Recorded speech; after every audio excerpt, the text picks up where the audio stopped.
Welcome to Rawcast AD. I am your host, Doug, and to start off this episode, I am going to say that I apologize for not getting a little more in depth to discuss the archetypes and motifs of the Wheel of Time series, but it's out of respect for potential readers of that series, and as I said in that episode, I would very much like to have people who have read the series hit me up, and I would love to talk about it.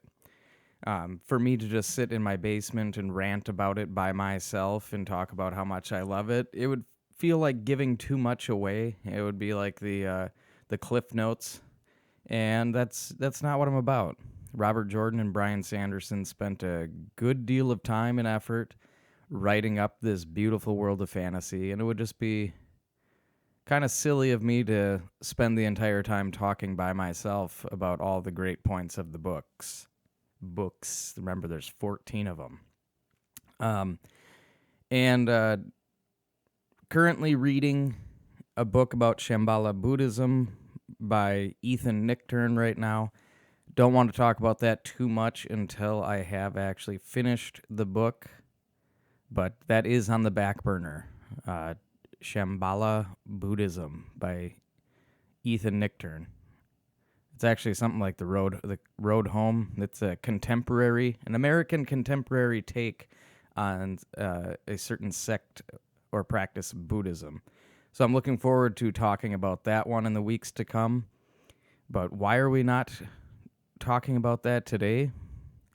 Well, we're in the grip of the Christmas season through the post office, and anybody that is delivering parcels this time of year, I feel for you, whether it's Speedy, DHL, FedEx, UPS, Postal Service, or Prime.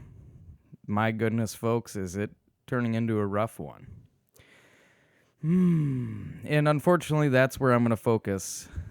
What I will focus on in this episode is talking shop. So if you're not on the inside, I'm sorry, it might be boring, but it's some things that I feel I need to discuss. Knowing that the holiday season was coming up and basically being a parcel veteran, I worked at UPS for over 5 years. And there were times during the Christmas season that we would handle upwards of 55,000 parcels through our hub any given night. And then I'm coming up on my 3-year anniversary with the Postal Service as a rural mail carrier. And this season is especially weird given all the events of 2020, COVID-19, the COVID-19 precautions, where a lot of mom and pops were forced to shut their doors and some of them never reopened.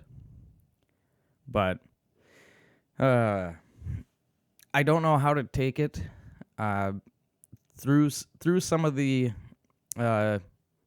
pieces of work that I've consumed through psychology and philosophy, especially with what I've read so far with the Shambhala Buddhism and then the teachings of Alan Watts, I'm doing fairly well on the mental end of things. I'm like kind of, and this is another theme from the Wheel of Time series, in which there are certain heroes in the Wheel of Time series that when push comes to shove, they enter what's called the void. It's kind of how they are able to put themselves in an instinctual flow state. And not saying that I'm some sort of Zen master, because that is very much removed from the truth. They're not even in the same realm at this point. But I am able to keep my head on straight and focus on what is going on right in front of me at any given time in order to manage the stress levels of the holiday season. Now, I will say that we've been lucky in this area, so we don't have any snow and very minimal ice on the ground, which does not slow us down along our routes. So that's a nice silver lining to the situation. But then it is also weird with how things are going at some of the bigger facilities with the Postal Service. Apparently, they don't have the staff to handle the workload. And so, what's usually for us a total of about 3 weeks of just go into the office and get your ass kicked day in, day out until Christmas is over. This season has been especially different, and there is no status quo to be maintained. It seems like every other day. So, for example, Monday was bad enough that my little route, and I do have what's called an aux route or auxiliary route, which it basically means that for my own route, I work 8:30 to 12:30 Monday through Saturday every single week. No paid holidays. Do have health insurance, and I do accrue vacation time, but rarely get to use the vacation time, as you've heard me possibly bitch about before. But either way, I'm supposed to be done by 12:30 every day, typically. Now, I do get called in to assist on other routes, and just to let you know how this holiday season is different from last holiday season, is last year, Christmas season 2019, for almost 3 weeks, it was start at 8:30 in the morning, and there were a handful of nights where I didn't get home until 8 o'clock. We're talking just shy of 12-hour days for a solid 3-week period that led to me making in the neighborhood of like an extra $1,500 to $2,000. Actually, last year, I think I made an extra $3,000 in the month of December. And this holiday season, it's different because, yes, we have increased parcels overall due to the COVID-19 situation. A lot more people ordering online. But it hasn't quite made sense. Like I said, it seems like every other day we're getting slammed. So Monday, December 14th, basically came in, did my job, and I got smacked. When I first took over the route that I have, there's just over 200 households on that route, and it would average probably 20 to 25 parcels per day. And now that was 2.5 years ago. So over this 2.5 years, we've been seeing the parcel count creep up. And to put it into perspective, your pay, your route salary is based on the mail count. And so they count the mail for I think it's a 2-week period. And then they crunch the numbers, and that's how they base your salary. Now, my route has not been counted or evaluated in over 5 years.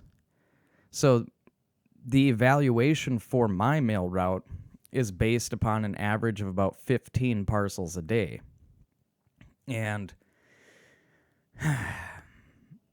Monday, December 14th, my route had 130 parcels. And remember, I'm basically getting paid on an average of 15 parcels, but I handled 130. And other routes got hit far worse. And we're out in the country. We're out kind of in the boonies for some of these routes. And so I had to do my own route. Then I had to run into the head office in a neighboring town. I helped with some bulk loads. So I handled some huge parcels that have no business going through the Postal Service. And then I had to rush off to the town in which I live and delivered parcels for another route picked up the outgoing, I had to meet the carrier, pick up the outgoing mail that he had, and also had to deliver parcels for the other route in this town in which I live. And halfway through delivering those parcels, I got a phone call from the boss that we aren't going to make it for the outgoing mail. We have a deadline. The deadline for the local office came and went. The deadline for the next closest office came and went. And so I ended up having to drive through a large roaming dead zone trying to find another carrier at about 5 o'clock at night. Luckily found that carrier, got their outgoing mail, and then had to drive in the neighborhood of 21 miles to the next closest office to get our outgoing mail on the truck. Then drive 14 miles back to where I was delivering the parcels and finish up, and ended up getting done around 6:30 p.m. So 8:30 to 6:30 p.m. without a break. And then comes Tuesday, the very following day, and I went from 130 parcels on Monday for my own route to maybe 40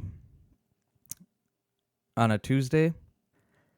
You can't count on what used to be the usual. You know, there's a certain level of expectation where you know what to expect on Monday, Tuesday, Wednesday, Thursday, Friday. Saturday can sometimes be an oddball, more of a variant than anything. But with how the Postal Service is changing and with the COVID-19 issues that we're having this year, you can't count on anything other than being constantly surprised. And so by putting myself into this kind of void, accepting what comes, because there is no good, there is no bad, there just is, and what is right in front of me, and I'm going to handle this whether I like it or not. And so all I can do is maintain my own mental state, properly manage my emotions as I just slog through the mud and work my way through it. And so far, I've been handling it fairly well, but admittedly, my hours are down compared to last year. So I'm not going to make as much money this year as I did last year, which is in itself slightly disappointing. But I did get a 50-cent raise, which, you know, it's something. A 50-cent raise, it's not enough to make you go, oh, yeah, we're on the gravy train now. But on the flip side, 50 cents, it's better than a nickel. It's nothing to turn your nose up at. 50 cents is 50 cents. So there's that at least. But so we have been, my wife and I have been on this opposite schedule kick for a few years now. It's to avoid the insane costs of daycare. My wife is really against daycare because we had a very horrible experience. One of our kids was, on multiple occasions, came home riddled in bruises in the shape of teeth. I mean, it was bad. Like, over a dozen bites in the course of about 2 weeks. And yeah, it just, without getting into the details of that, my wife is really against going back to a daycare because that situation we endured broke her heart. But now, in my head, I'm saying, okay, you know, once we get through Christmas, we'll go back to usual. Sure, we'll have the winter, but in an ideal world, the parcel count and the mail volume will go down after Christmas. And, excuse me, coffee burps. And there's a certain shakeup that is about to occur. So a full-timer, a career full-timer, is choosing to step away from their job. They took a job elsewhere. And so me being number 2 on the seniority chain to basically put a bid in on a full-time route and then get the full-time salary with the full benefits and everything is one step closer. But as I said, I'm an aux route driver, and I'm sorry if this is boring, but this is my reality. So I have the smaller of 2 aux routes. The bigger aux route is all in town, and by all definitions should realistically be a city route classification, not a rural route.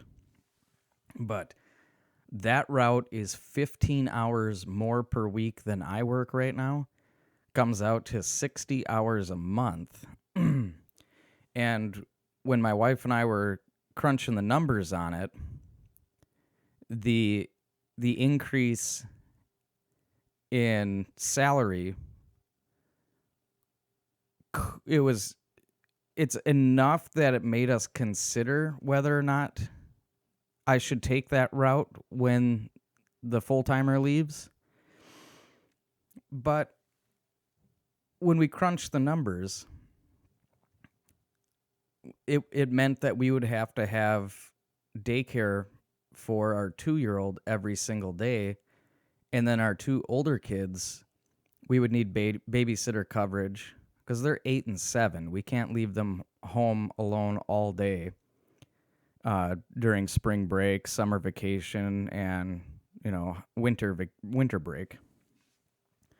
So in doing the numbers, basically what would happen is I would work 60 hours more per month, and over 2/3 of that increase in income would go directly to daycare or babysitter fees.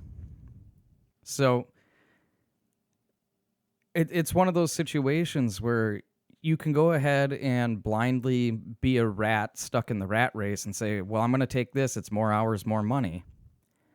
But when we crunch the numbers, it's more hours, more money, but at the end of the month, we're actually going to be half a step behind what we're doing right now. And so I felt good about it. My wife and I, since we don't get all that much time together, we basically, for any big decisions that are going to be coming down the pipeline, we think ahead on, possibilities, basically it's strategic planning is what we do. I don't need to go in depth on how that works. Just know that we do play strategy. We do strategic planning with major decisions. And unfortunately, it's about to get shuffled up even more because it is very unlikely that the person who is number 1 on the part-time seniority list is going to say no to placing a bid on the full-time career route that's becoming available. And so the chances of me being number 2 on the list, getting that full-time route that's coming available, no. It's just, there's no way in hell. You'd have to be a moron to basically say, I'm going to keep this underpaid route. It's overworked and underpaid. And so you can basically take this full-time route where your stress level is already going to be cut in half. You're only going to work 4 more hours per week than you are now, and you're actually going to make an increase of about $20,000 a year. So that being said, I don't think the number 1 person on the seniority list is going to say no to this full-time route, which means, I either stay put on my little 23-hour-a-week aux route or I take the 38-hour-a-week aux route. And as I said, my wife and I did a pros and cons list of that, and what it came down to was the only pro was the more money. The cons were completely restructuring our usual schedule in the household. The stress would be 4 or 5 times what I experience on my own route now. More wear and tear on the vehicle, blah, blah, blah, blah, blah. There were over a dozen items listed in the cons category, and the only pro was more money. So that being said, my wife said all of that added up in that cons category does not make up for the fact that you're only going to be making $800 more each month before you factor in babysitter costs or daycare. So, there it was. We basically had the discussion, decided we got to stay the course. Just be patient, keep doing what you're doing, continue being frugal on the budget, just taking those incremental steps forward for, saving money each month. And earlier this year, like what I tried to do, a couple years ago, let's back it up, was I bought a Honda Odyssey. And so big old minivan can fit all kinds of parcels because the volume capacity. I basically bought that to serve two needs, making sure that I could get 3 kids in a car relatively easy, and so that no matter how large a route load would be, I would be able to handle the capacity through the size of that minivan. And what I didn't count on was that a minivan driving over rough country roads, the suspension wasn't going to handle everything that I had coming my way. So I basically rebuilt the suspension on my minivan 2 times in the course of 3 years. Well, my wife and I sat down and decided that we had to cut our losses. So we paid off the minivan, and we looked at something that would have much better gas mileage along the route, as well as a suspension that was going to be a little bit tighter, more firm than, or at least a little more rugged than the minivan would be. And then also make sure that it was all-wheel drive to handle the winter roads that I have to. I mean, I drive on a road called Rolling Hills. It's out in the country, woods on both sides of the road. Tell me if you can picture Rolling Hills Road in your mind, and tell me that's going to be fun when there's an inch of ice on the road. So, postal workers that are driving their personally owned vehicles get something called EMA, which is your gas reimbursement, as well as it's basically a vehicle maintenance stipend in a way. And so what they do is it ranges anywhere from something like 60 cents per mile that you drive up to 72% or 72 cents per mile. And that is basically evaluated every 3 months, and it kind of coincides with, the rise and fall of gas prices. So right now I think it's something in the neighborhood of 65 cents per mile. Now that's non-taxable.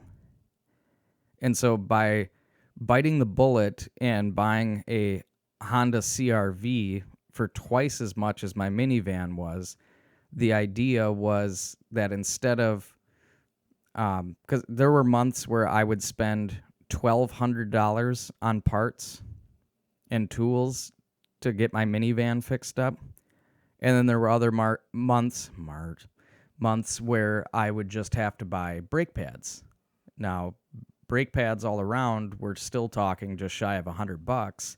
But so that would range anywhere from $100 to about $1,200, with my worst month being, I think it was $2,000 I spent on vehicle repairs. And so there's no way in hell that 65 cents per mile for gas reimbursement and vehicle maintenance allotment that I'm making $2,000 a month. It just doesn't happen. What it comes out to on average for my own route is like $300 a month. So Yeah, I'm drinking coffee for this episode, not drinking beer. Be proud of me, folks. Be proud. Then again, it is only about 6:30 in the morning. But so basically, there is one other driver that I know of who actually drives a Prius. And at first, I thought, why would you want to drive that for a mail carrier job, especially with the parcel load only going up and up? And it was a strategic move where basically they bought a vehicle with like insane gas mileage, so they're actually able to generate some profit out of that EMA allotment and reimbursement. So that's kind of what I did with my Honda CRV. Was yes, I had a vehicle payment that was going to be about $100 more per month than I was paying. But with the increase in gas mileage and a much newer vehicle that was in great shape, I wasn't going to be spending all this money on vehicle repairs. So I got myself situated so that I could actually maximize my income both through my wages and my EMA reimbursement. And so far it's been working great because I've been able to squirrel away money with every paycheck rather than pumping it back into repairing the vehicle, at least for the time being. And so fast forward 3 months, because I bought that Honda CRV in August of 2020. And now I'm being told that the Postal Service is trying to cut costs. And so they are outfitting all of the auxiliary routes in the United States with a postal-owned vehicle called the Mercedes Metris. And now I'm not totally thrilled. I'm on the fence about that because the Mercedes Metris, it'd be going back to a van. I don't mind that necessarily. It's not going to be my van, so I'm not responsible for the upkeep. I'm not going to be going into debt just to keep a vehicle running so that I can do my job to make money. And but my gripes about it is they made it rear-wheel drive. A rear-wheel drive cargo van. I am not looking forward to driving that thing through the winter. But on top of that, by providing a rear-wheel drive postal vehicle for the aux drivers, I did the math, and now I said that it was about $300 a month that I was making through that EMA. And now by doing the math, my average paychecks are just shy of $1,100 every 2 weeks. And so that means that, I'm bringing home in the neighborhood of, we'll say conservatively, $2,100 a month, which is definitely not a lot, but these are the facts. And I'm not one to be like all tight-lipped about income and finances because, again, this is my reality. This is what we're talking about. This is my show. And so Jess and I crunched the numbers. My wife and I crunched the numbers. And I'm actually going to be, just on paper, my paychecks are going to be monthly $600 less as soon as I get this fucking Mercedes van. The only way that I get to drive a Mercedes is when my job decides they don't want to pay me to keep my own vehicle on the road anymore, so they're going to provide it. So the first and maybe last time I ever get to drive a Mercedes, and it's going to be a fucking cargo van for the Postal Service. Yay. I'm not really a fan of Mercedes, so I don't care that much. I'm just saying it's a fun joke. But so now what we're looking at is by providing these vans on paper that's $600 less, I now have a $100 increased car payment for a strategic move in order to maximize my EMA payment or payout, and my EMA is about to go away. Now, with what they're doing by cutting out that EMA, we did the math, and basically I'm going to be able to take $200 to $300, depending upon the month, out of that budget, but I am still going to have a slight budget shortfall, meaning that I'm going to make less money than I need to pay out each month. And so we did we redid the math on the larger aux route, because that route is also getting it's still going. Computer problems. The larger aux route is also getting the cargo van, which could either make life much easier or much more difficult, depending upon road conditions. And so that route as well, because that route actually has less mileage, but twice the number of houses as compared to my route. So that route, too, will lose $600 a month. And so what the math breaks down to is, if I were to take the next biggest aux route, at the end of the month, I'm only going to make about $100 to $200 more than I am right now with the EMA payments on my 23-hour-a-week route. And so before taxes, what Jess and I figured out is basically 15 hours more per week, a total of 60 hours a month, in order to make $250 more before taxes than what I am doing right now. And so that route would then pay $2,200 after taxes, I think it was. Actually, I can't remember now. But that route would pay $2,200. And with the increase in hours, we would still need a babysitter at least 2 hours a day, which would cause me to take home less money. Like, after the babysitter fees, I'm still going to be bringing home less money than I am right now. So tell me, what would make somebody want to take an increase of 15 hours a week, then have to get a babysitter for 1 to 3 children, depending upon the day, and then take home much less than they are currently? Now, we figured it out. At least our game plan right now is just stay the course and kind of see how pieces fall into place. But this entire situation, if you've stuck with me so far, you can understand why we're continuing, in a sense, to take a break away from me continuing my spiritual awakenings through philosophy and psychology, because this is stuff that truly affects the dynamics of the household.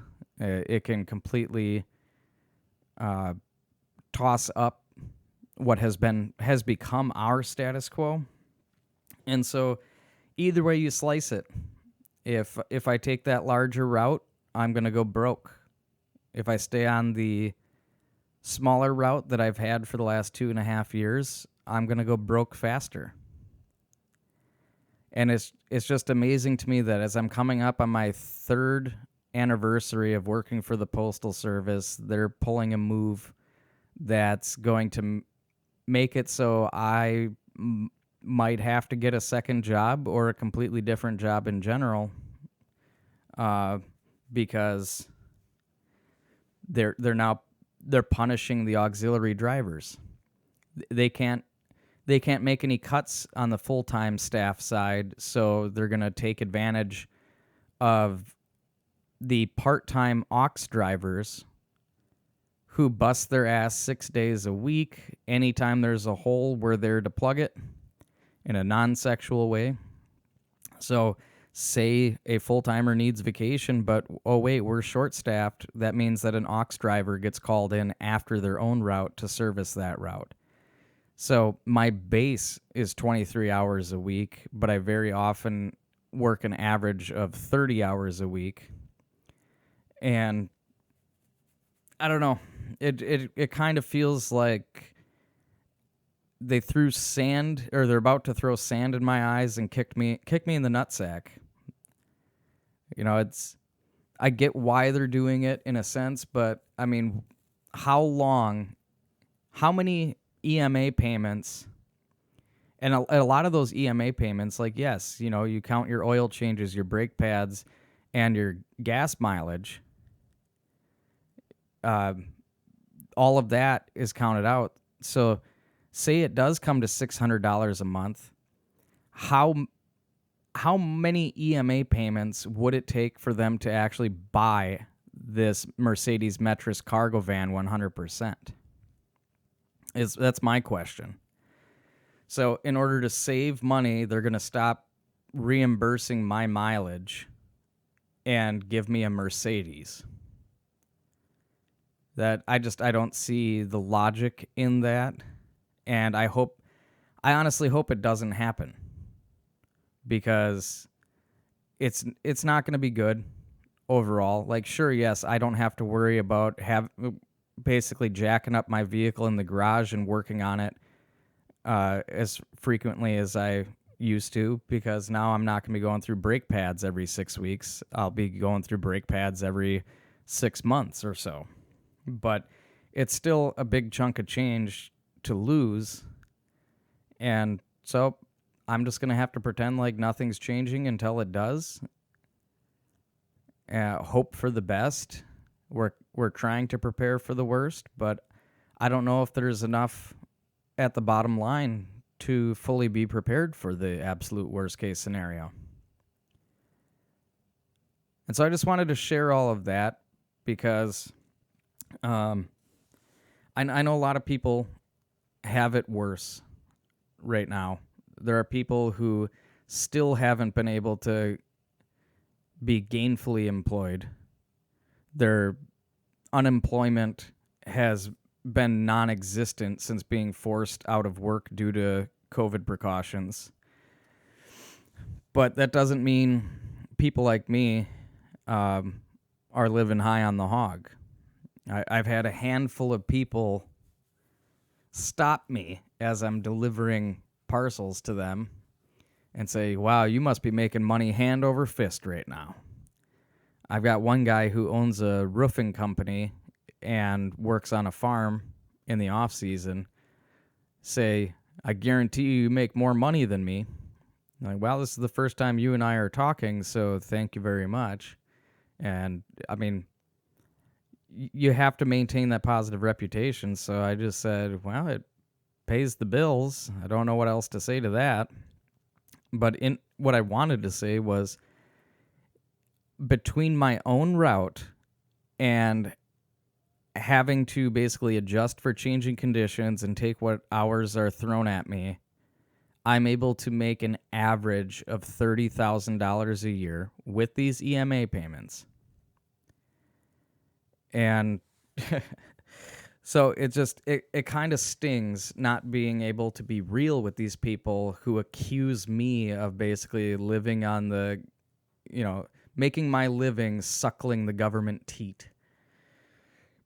Because if they knew even half of what I've had to go through just in order to keep my job, just to keep a vehicle on the road so I can get these hours, they wouldn't be so callous. And I'm maintaining it. Things are what they are, but if we do realize the scenario in which I get this Mercedes Metris and I'm not able to make ends meet anymore, we're probably going to have to go back to the drawing board. That could really shuffle up the daily life and really affect the kids. And If you've listened to previous episodes of Rawcast AD, you're well aware by now that a job is just a job. I'm not my job.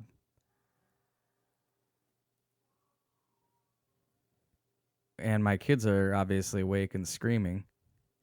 So, a job is just a job. I am not my job. I am me.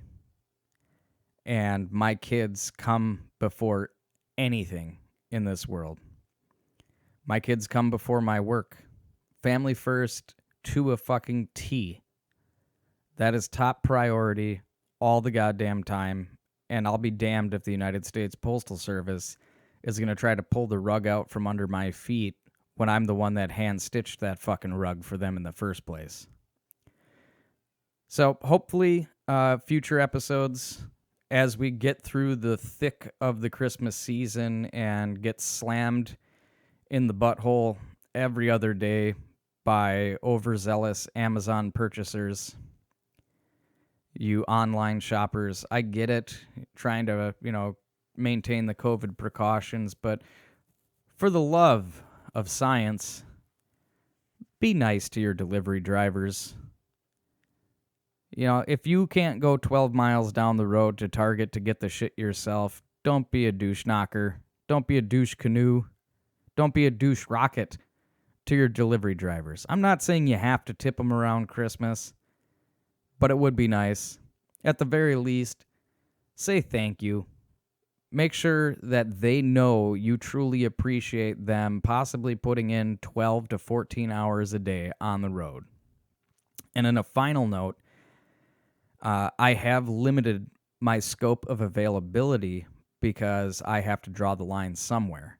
So larger neighboring offices have had employees starting their day at 8 a.m. and not finishing up until about 11 p.m. And due to evaluated routes, they're not actually getting paid fairly for that. So if you got evaluated at 7 hours per day and it took you 14 to get it done, you're getting paid 7. And we do have a very large grievance on the national level that's been collecting dust because our union doesn't want to actually take on too much of the grievance process during COVID. So basically, most of your mail carriers are stuck between a rock and a hard place right now, and they're rising to the occasion. So again, I reiterate, be kind to the people that are bringing you your bullshit this Christmas season. And with that, I got to go get ready for work. It's another holiday season of awesome. I don't know what else to say to that. I will have another episode out on the 23rd in which I might wish you a Merry Christmas. But until then, try to make it a good week. Be nice to your delivery drivers. Deuces.